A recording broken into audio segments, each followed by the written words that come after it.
Hello, good evening, and a good woch.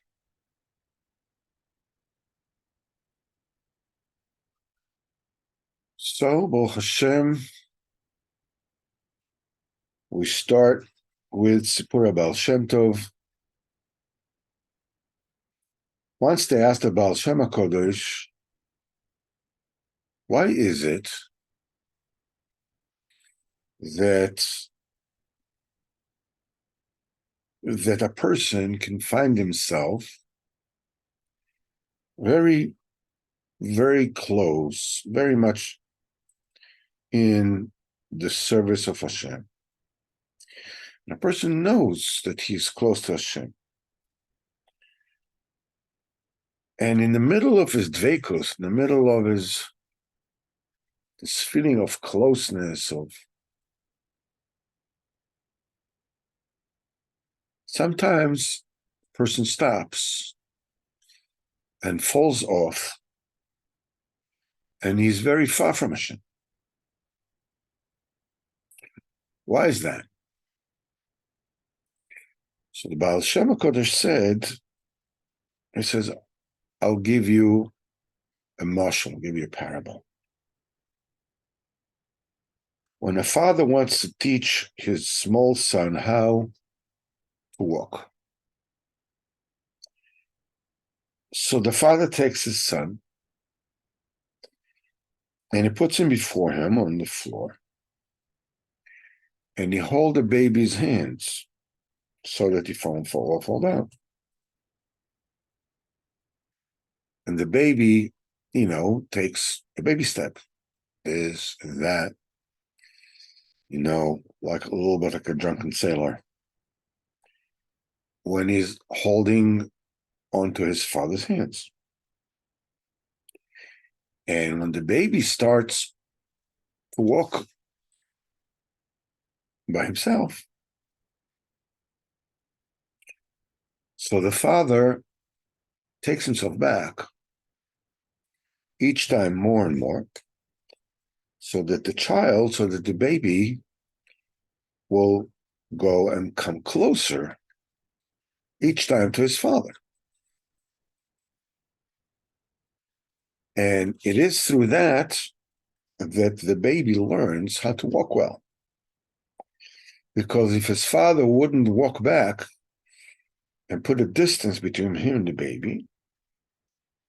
baby would only, manage to come close to him this little distance that his father first puts him at.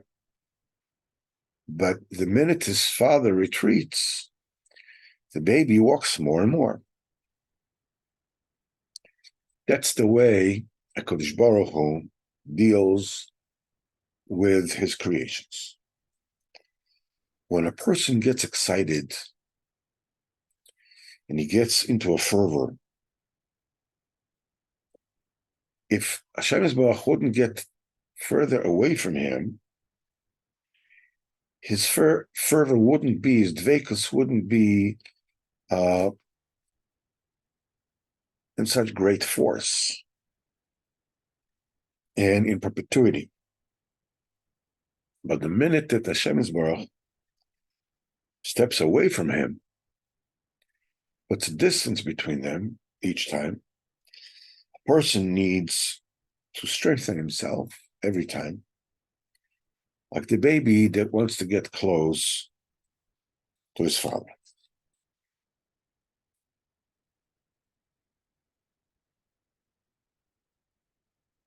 So here we said, not just a Ma'aseh from Baal Shem Tov, but a Dibur from Baal Shem HaKodesh, and a great understanding in Avodas Hashem.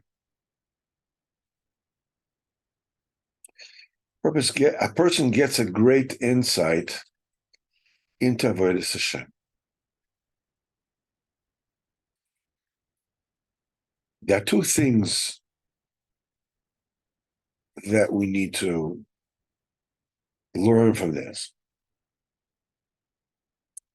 Besides the obvious that, what the Baal Shem Tov said explicitly. Why is it that sometimes I feel close to Hashem, then I fall from it, so that I will get myself up again, get myself to Serach Baruch Hu, and try all over again. So that is the obvious, that's what the Baal Shem Tov said. But there are two insights that we can learn from this. One of them is this is supposed to be my career. Many years ago, I used to know a gallery owner, and I don't remember what actually brought it about, but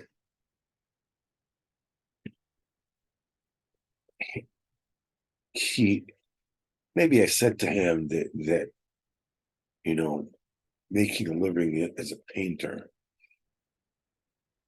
is very difficult. Maybe this is what I said. I don't know. But he said, being a painter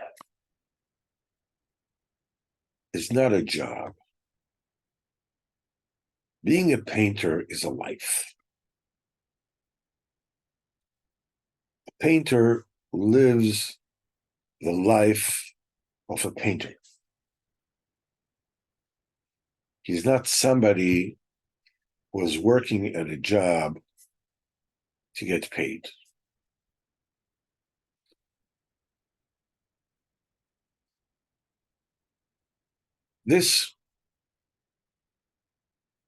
So in this world, we have a lot of vocations. In America, it is very common when people ask one another when they first meet. So the first question is always, where you're from. I'm from Texas, I'm from Florida, I'm from whatever. The second question is always, what do you do? Now, a person does many things. A person can play the guitar. A person makes barbecues. A person likes to go hunting. A person loves art. A person likes music, and all kinds of things that the person does. But that's not the question. When this is, what do you do? They want to know, what is your job? What do you do for a living? And the reason why they ask that, because in America, what you do is really who you are. So when they ask, what do you do? They actually ask, who are you? What are you? A person's vocation is his identity. Then there are great passions that defy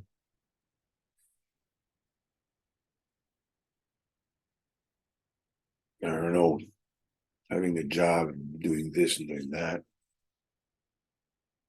Being an artist. So if a person is an artist, so they get exempt from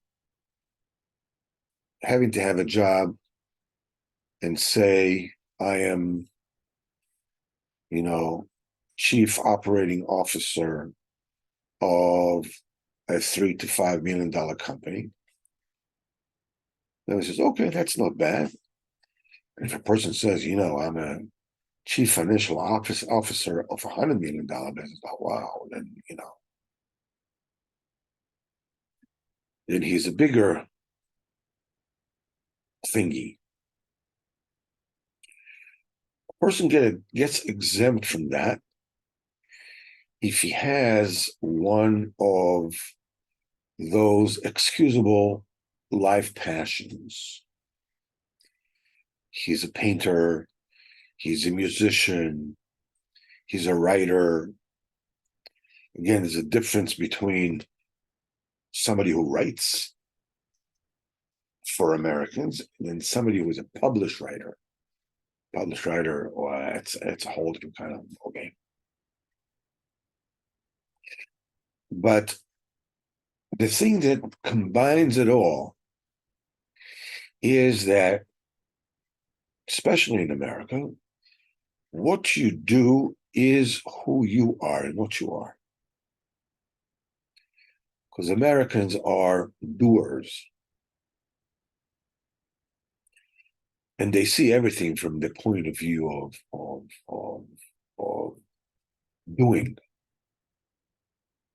Unless you get an example like you're a philosopher, okay, then you're superhuman, whatever. But the point is that this is true for us too.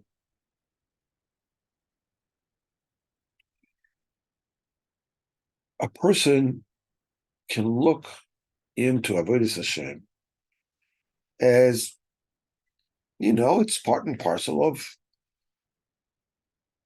the club that I belong to, I'm Shomer Shabbos. I belong to a club of Shomer Shabbos people. I learn Torah. I belong to a club of people who learn Torah. That's what we do. We like it.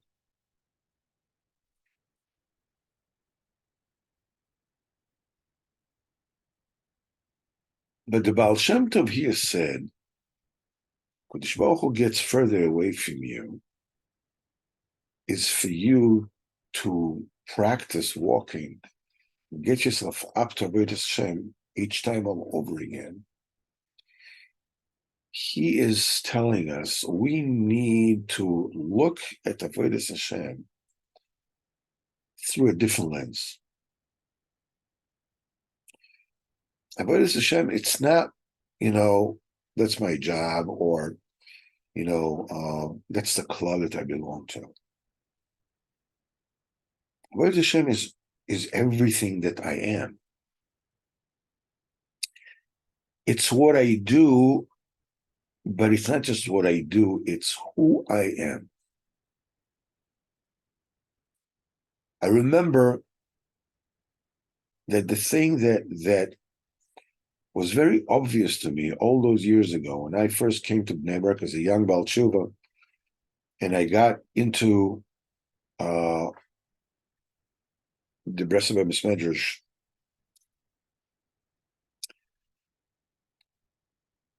And they were very, very different than everybody else because I was, at the same time, because I didn't know which place I belonged to. So I had enough siyata d'shmaya to allow myself to be at the same time in different places. I was learning Torah together with the people of Koil Chazanish, and they had a little yeshiva for the tshuva. So that's the Litvish way of doing things. I was close to Chabad. I was learning Chassidus Chabad. Used to go to Kfar Chabad. I used to go visit the Visions Rebbe. I liked the Tishon and the whole. And then I was in Breslov.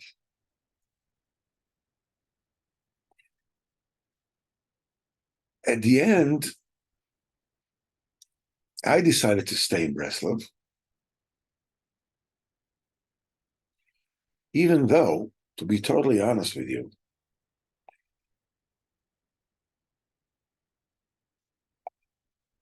I liked Sichos Chabad a lot better. For the first 3 years of learning Likutei Moharan, I had no idea what the Rebbe wanted from me. None. I couldn't put two words together. Sichos Chabad is sweet like honey. You read it, you pay attention to what's going on there, and it's like Lahavir FFF Dollars, it's like watching the most incredible painting that you can imagine. You see everything in incredible detail. And you realize that you're watching a divine wisdom. There's no other words to say it. It's jaw-dropping. I remember first being exposed to Tanya and Chassidus Chabad. I was like, it's not just I didn't realize that this particular wisdom existed. I had no idea that such wisdom existed in life, in the world, at all. It was unbelievable. I loved it. I still do. Same thing with learning Gemara. You know, I love the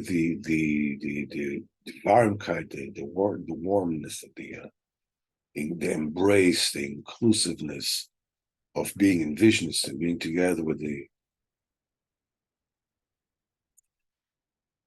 But I decided to stay in Breslov. And the reason why I decided to stay there is because these people did everything that everybody else was doing. You know, they were learning Gemara and Hasidus and, embracing each other, whatever it is. But I realized in my own way, I mean, I'm not saying this to anybody, whatever it is, each person should go wherever he goes. They were pros. They were quote unquote professionals of the Hashem. Anywhere else that it was, this is who we are, and this is the club that we belong to, and within that belonging, there is the part of Avodas Hashem. Some more, some less. But, it reminds me that Uri Zohar once, he said his wife was totally against making tshuva in the beginning. Was totally she didn't want to hear about it. And when at a certain point in time, one time he came home. I mean, he already bought himself far, whatever it is, that his wife was sitting at a table looking at the Rambam. Yada Chazaka. And she was reading it. And she told him, okay, I agree. Let's be religious. Let's into Yiddishkeit. So he asked her, what was it about the Rambam that convinced her to dedicate herself? This is okay, let's go into Judaism together. She said that she did not understand hardly a word of what the Rambam was saying. But there's one thing that she understood. said, this is serious. That's serious stuff. This is not wooji. That's not some kind of Oriental, this is serious.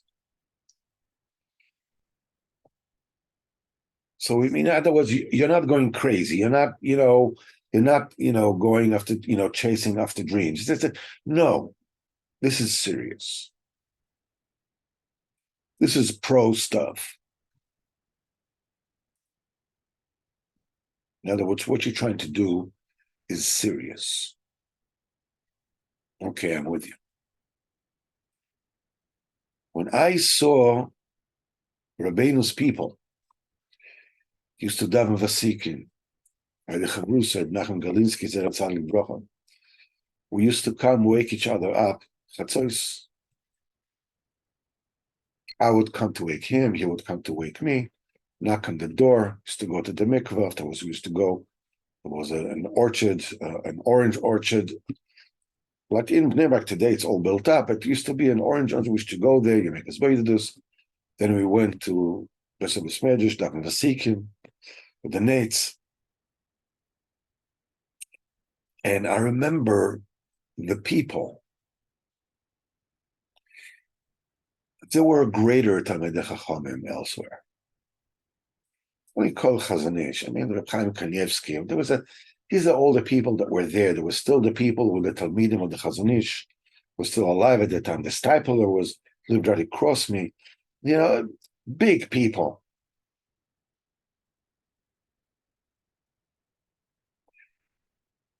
But the people that I met in the Breslov Medrash that were davening,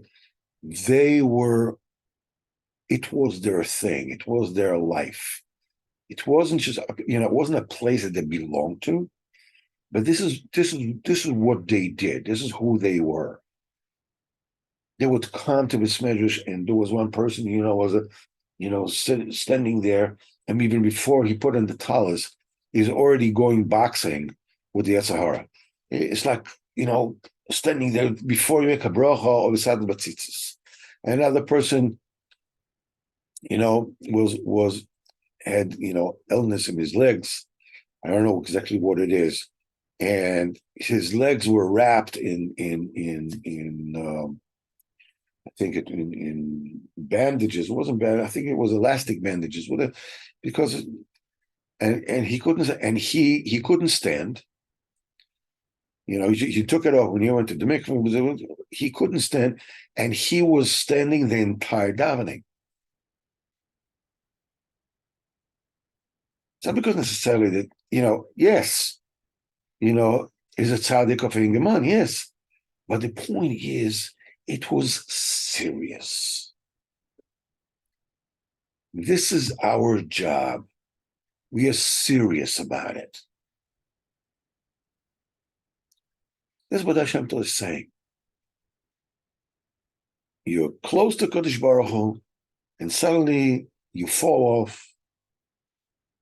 And what is it? So he says, this is how Kodesh Baruch Hu keeps you fresh, how he keeps you young, how he wants you to start doing it again.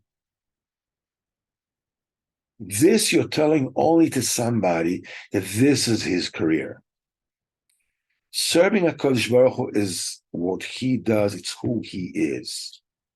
It's not that he belongs to a group, to a club, to whatever it is. Baruch Hashem, it's everything together. And part of it is what they do. They learn Chassidus, they daven, they learn, whatever it is. It's Baruch Hashem, everything is good. Everything is Gewalt. And Mashiach is going to love each and every one of them. Every Chassid Chabad, and every Vishnitzer, and every Litvak that. But that kind of but by the Gdolim, you're talking about the really great ones. You're talking about Rebbe, you're talking about the Chaim Kanievsky. These are people that this is their life, this is who they are. This is a tzaddikim, that's a spitz, that's a pinnacle. But I didn't see this I mean, I didn't see everything. I just saw what Kodesh Baruch Hu showed me. I didn't see this by the small people. Small people have their right.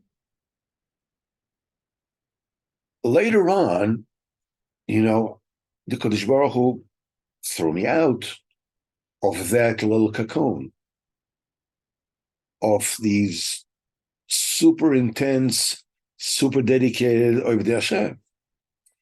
I've been in touch with them, but my life went elsewhere. I went to upside, up and downs, or whatever it is that I went through. But that imprint, that Avodas Hashem is not part of who you are. It's not a detail of what our lives is. Even though Lamai said it was a detail of my life. My life took me elsewhere.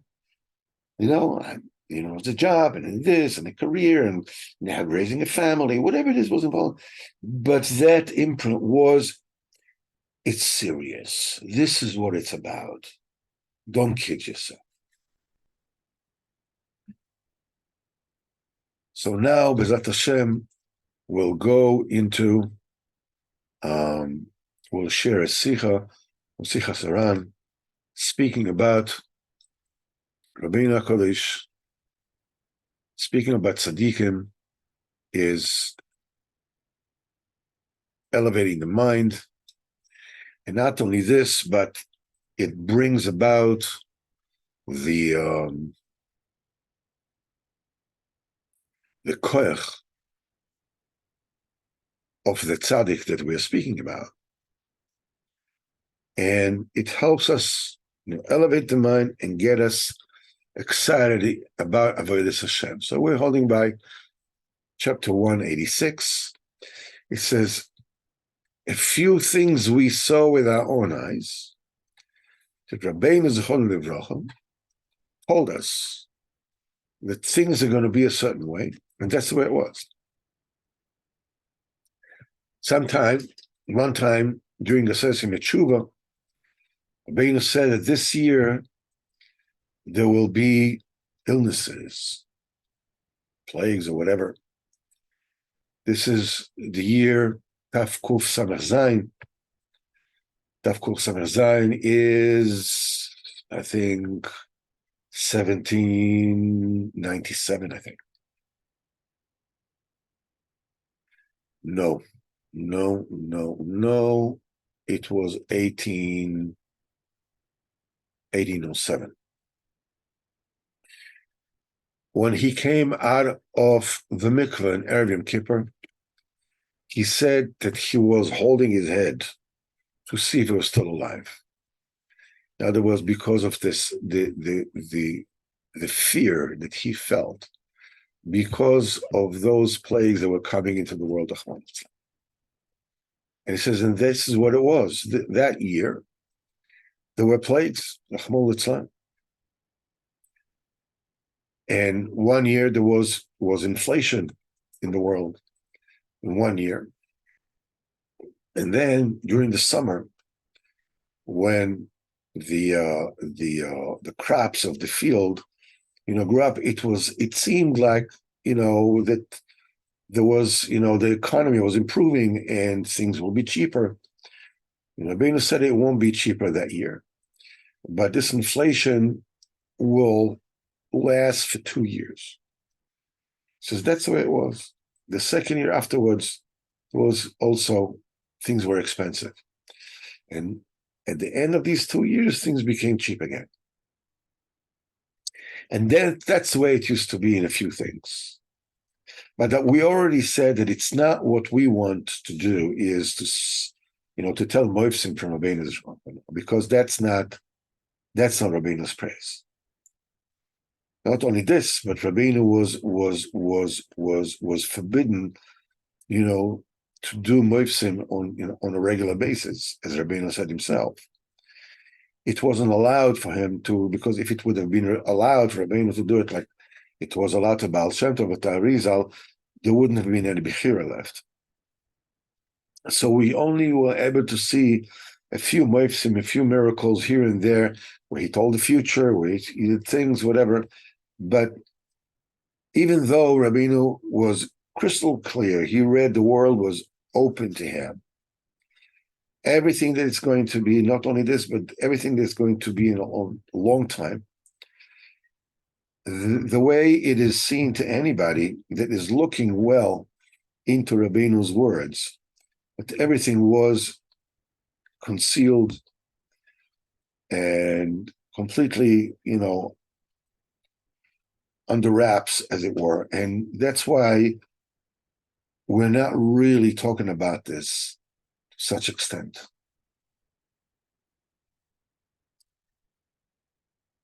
So we're learning two things here. First of all, that the tzaddik sees everything.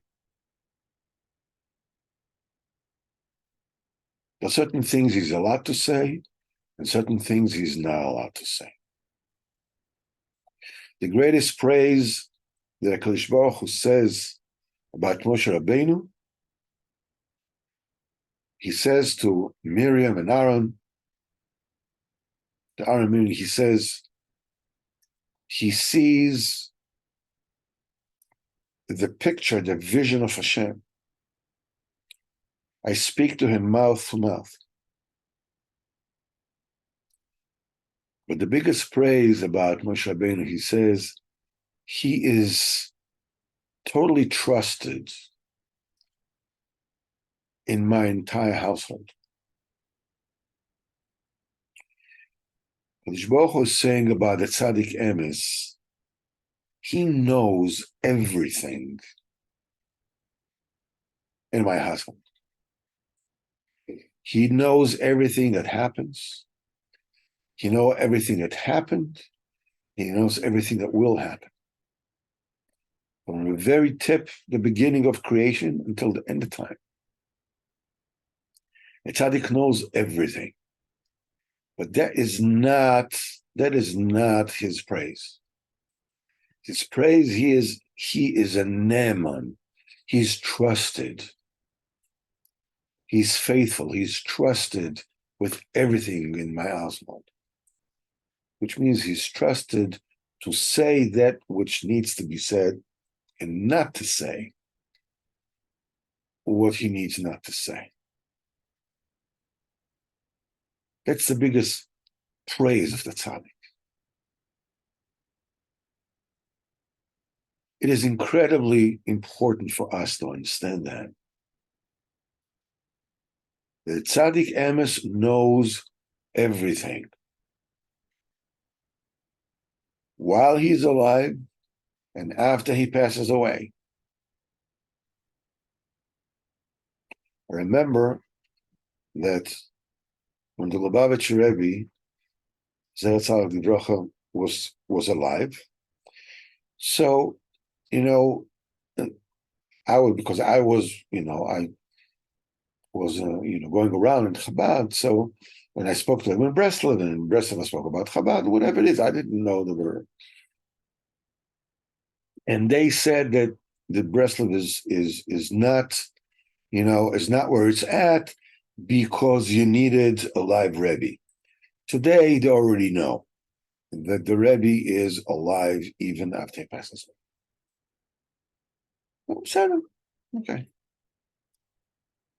Because by the tzaddik, it doesn't matter whether he is, amongst us or whether he passes away. The tzaddik is here all the time. The tzaddik is alive all the time. That's what Shalom Melech said. The Gemara says there is Shalom. During their lifetime, they are called dead. And tzaddikim, while they're dead, they are called alive. They are alive forever. Zoya says, Shem Bayochai, in tzaddikim says that when they die, quote unquote, especially this week's parsha about Aaron Cohen, when they die, it's only from our end, from the way that we can see, they have passed on. But as far as they're concerned, the Sefer Kodesh Baruch Hu, the way they did before. because the Kodesh Baruch Hu is forever. So the tzaddikim are forever, because their entire inyan is connection to Kodesh Baruch Hu. As you connect to Kodesh Baruch Hu, you become eternal. This is it. When you're extraordinary as an artist or whatever that, so I mean, your work exceeds the limitation of time. If you are Beethoven, if you are a Mozart, if you are Rembrandt, or whatever it is that you are. But when who you are is an Oved Hashem, means that you are working on becoming one with the Kodesh Baruch Hu. You know everything, you can see everything. The koyach of the tzaddik emes, you become one with the Kodesh Baruch Hu, because the tzaddik emes is ultimately only the hashgoach of Hashem. That's what it is. It's a special favor Kodesh Baruch Hu did with us, that He gave us a tzaddik emes through whom we can get closer to Kodesh Baruch Hu. The tzaddik is not the goal. The tzaddik is the means. With him, we can get closer to Kodesh Baruch Hu. Without him, we can't. There's a lot to talk about that. But Baruch Hashem, for every single word that we were fortunate enough to say about this. B'ezrat Hashem, will talk more about it. I wanted to say certain more things about this, but it's already late and I don't want to keep you. So B'ezrat Hashem, Monday night, we will learn Mitzvah Hashem Supermasis. And I don't know, if you people are interested in this, but there's a new shir on Tuesday at 4:00 in Hebrew. I don't know if this is, something of interest, but it's a different kind of shir. It's, younger guys, about the tshuvas. It's more like a question and answer kind of session. It's not so much of a shir. Every Tuesday at 4:00. Now this week, there will be no shir on Thursday, because if it's Hashem, Thursday, our friend Rebbe Abraham Statman is getting married, and so the shir in the Breslov is going to be on Wednesday night. I want to wish you all an incredible week. We should all be well, feel well, and be happy. We're tremendously happy because we're surrounded with good. We're infused with good. B'ezrat Hashem.